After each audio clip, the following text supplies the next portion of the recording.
Ako ay nangingisda kung turingan, pero Kapitan Nilo ang tunay kong pangalan. Ako'y dalubhasa sa pagkapiloto, ngayon ay vilaging ang bagong hilig ko.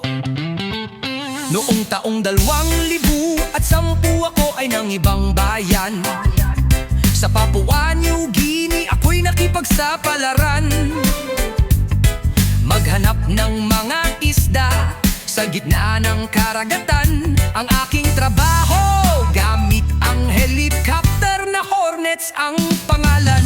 Kapag nakakita ng pulutong ng mga isda, agad tatawagin ng barko at aking mga kasama para ihagis ang lambat sa gitna ng karagatan, upang sila ay mahuli, maibenta bilang kabuhayan.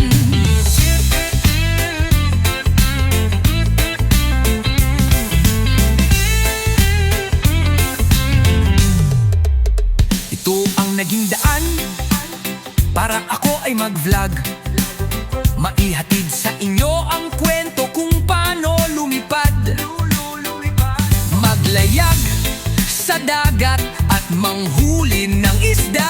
Hirap at saya, hatid ay kaalaman sa bawat isa.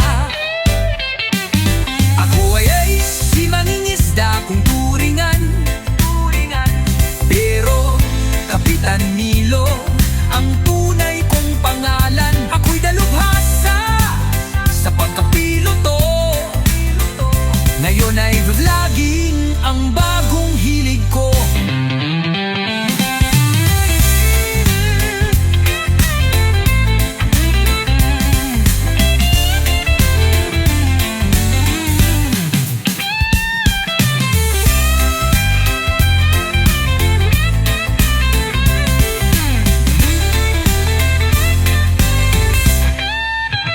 Ako ay si mangingisda kung turingan, pero Kapitan Nilo ang tunay kong pangalan.